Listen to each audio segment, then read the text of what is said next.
अस्सलामुअलैकुम। आज के इस जबरदस्त एक्सप्लेनर सेक्शन में आप सबका खुश आमदीद। आज हम वन वर्ड सब्स्टिट्यूशन और रूट वर्ड्स की एक ऐसी टेक्निक पर बात करने वाले हैं जो लंबे चौड़े अल्फाज को रट्टा मारने से कहीं ज्यादा स्मार्ट और असरदार है।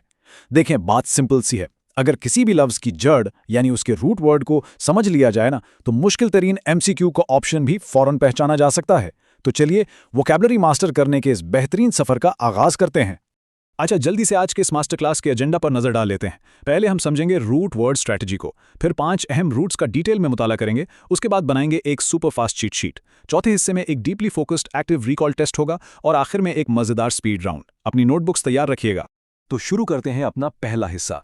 यहाँ हम ये देखेंगे कि ये रूट वर्ड स्ट्रैटेजी आखिर होती क्या है और इसका बुनियादी कॉन्सेप्ट क्या है। स्क्रीन पर इन 5 सुपर फास्ट रूट ट्रिक्स को थोड़ा तवज्जो से देखें। ये एक तरह से हमारे चीट कोड्स हैं। जैसे क्रेसी, इसका मतलब है गवर्नमेंट। गैमी हमेशा इशारा करता है मैरिज यानी शादी की तरफ।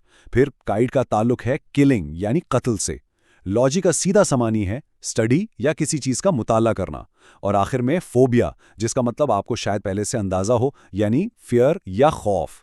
इन बुनियादी रूट्स को जहन नशीन कर लें, क्योंकि ये आगे आने वाली कॉम्प्लेक्स वोकैबुलरी को डीकोड करने की चाबी हैं। अब आते हैं अपने दूसरे हिस्से की तरफ, जहां हम इन्हीं 5 अहम रूट्स का मुकम्मल और तफसीली जायजा लेंगे। यहां पर नोट्स लेना बहुत जरूरी है। यहां सबसे दिलचस्प बात यह है कि रूट वर्ड क्रेसी फौरन किसी सिस्टम, निज़ाम या हुकूमत को जाहिर करता है। मिसाल के तौर पे लफ्ज़ ब्यूरोक्रेसी, इसका मतलब है सरकारी अफसरान की हुकूमत या निज़ाम। इसी तरह एक और लफ्ज़ देखें, प्लूटोक्रेसी, जिसका बिल्कुल वाज़े मतलब है अमीर और सरमाएदार लोगों की हुकूमत। तो बस जहां एंड में क्रेसी देखें, समझ जाएं कि हुकूमत की बात हो रही है। इन मिसालों को अपने पास लिख लें।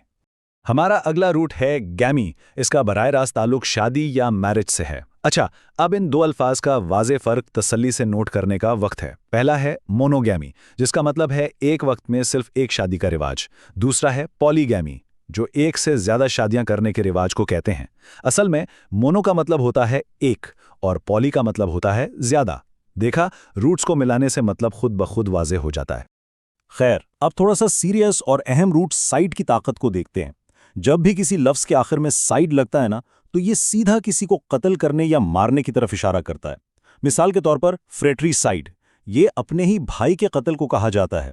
और एक लफ्ज है अग्जोरीसाइड, जिसका वाज़े मकसद अपनी बीवी के कत्ल को जाहिर करना है। ये हेवी वर्ड्स इम्तिहानात में अक्सर पूछे जाते हैं।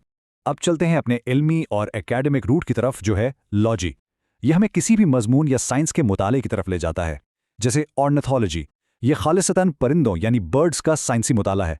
जबकि पैथोलॉजी का तो आपने अक्सर हॉस्पिटल्स में भी सुना होगा। यह बीमारियों और उनकी वजूहात का मुताला कहलाता है। इन इंपॉर्टेंट टर्म्स को अपनी वोकैबुलरी का हिस्सा जरूर बनाएं। किसी भी किस्म के शदीद और गैर मामूली खौफ को समझने के लिए रूट फोबिया बहुत अहम है।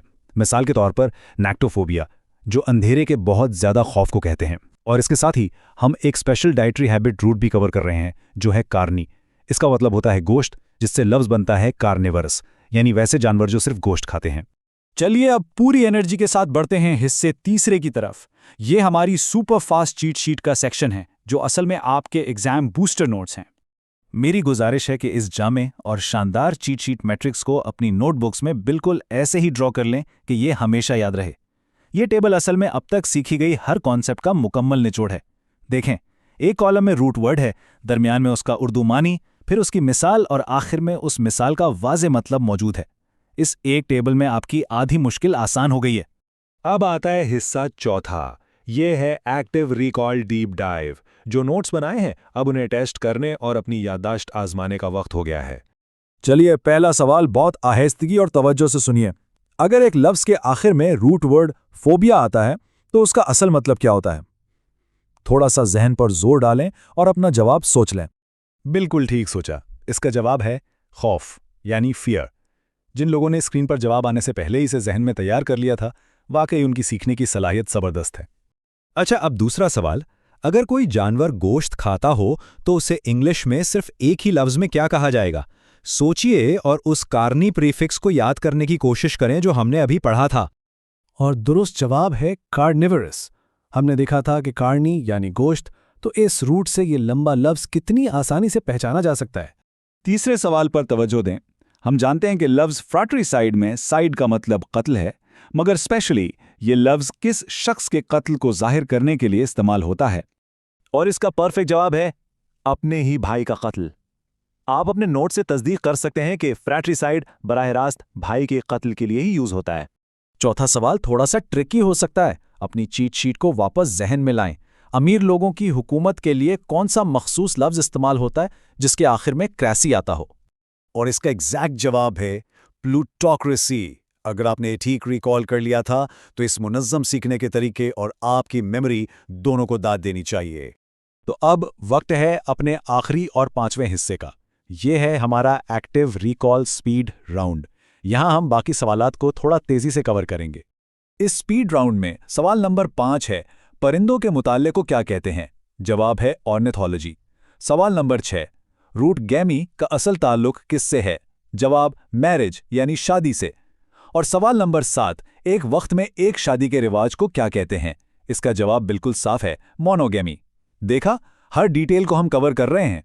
और अब इस टेस्ट के आखिरी 3 सवालात। सवाल नंबर 8, बीमारियों का मुताल्ला क्या कहलाता है? दुरुस्त जवाब पैथोलॉजी। सवाल नंबर 9, अंधेरे के शदीद खौफ के लिए कौन सा सिंगल वर्ड है? जवाब है निक्टोफोबिया। और हमारा आखिरी सवाल नंबर 10, सरकारी अफसरान की हुकूमत को किस लफ्ज़ से जाहिर किया जाता है? जवाब है ब्यूरोक्रेसी। इस तरह हमारा ये ज़बरदस्त और कॉम्प्रिहेंसिव 10 सवालात का टेस्ट कामयाबी से मुकम्मल हुआ।